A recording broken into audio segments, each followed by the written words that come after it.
আল্লাহ একদিন আজরাইলকে জিজ্ঞেস করলেন, হে আজরাইল, বনি আদমের রূহগুলো তুমি কবজ করেছো, দায়িত্ব তোমার।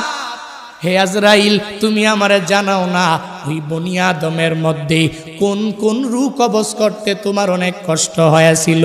আজরাইল জানায়া দেয়, হে ও দয়ার মালিক, বনি আদমের মধ্যে দুইটা রূহ কবজ করতে আমার অনেক কষ্ট হয়েছে।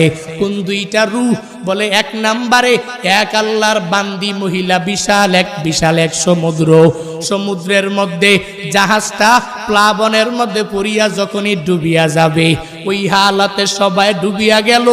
এক প্রেগনেন্ট মহিলা, গর্ভবতী মহিলা কাঠের মধ্যে বসা, একটু পরেই এই মহিলা একটা বাচ্চা প্রসব করবে। তোমার কুদরতের কারিশমা, ওই কাঠের উপরে আল্লাহর বান্দির একটু পরে প্রসব হয়ে গেল।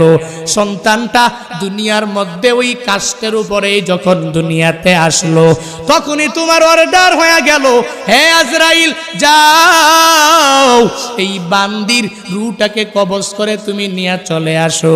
আমি যখন ওই কাঠের উপরে ঝুলন্ত ওই মহিলার রূহটাকে কবজ করার জন্য যখন আমি চলে গেলাম, আমার মনের মধ্যে অনেক কষ্ট ওই সময়ে লেগেছিল। কারণ কি আল্লাহ জানেন না?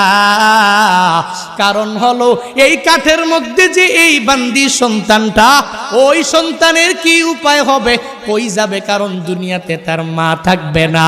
মা ছাড়া সন্তানেরা যেই পরিমাণ পাগল পারা হয়ে যাবে।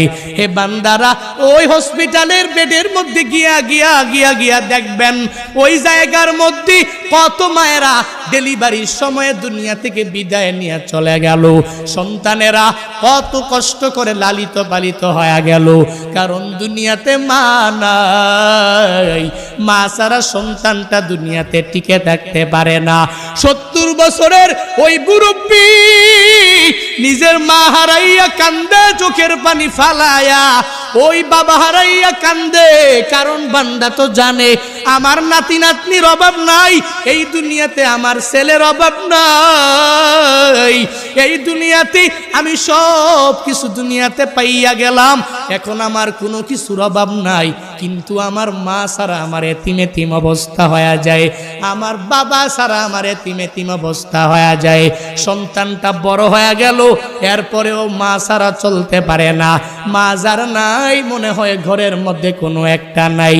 যার বাবা নাই, ওই বান্দা পূর্ণাঙ্গ ভাবে বলতে পারে মনে হয় ঘরের মধ্যে টাকা আছে, সন্তানেরা আছে, বউ আছে, স্ত্রী আছে, পুত্রবধূ আছে।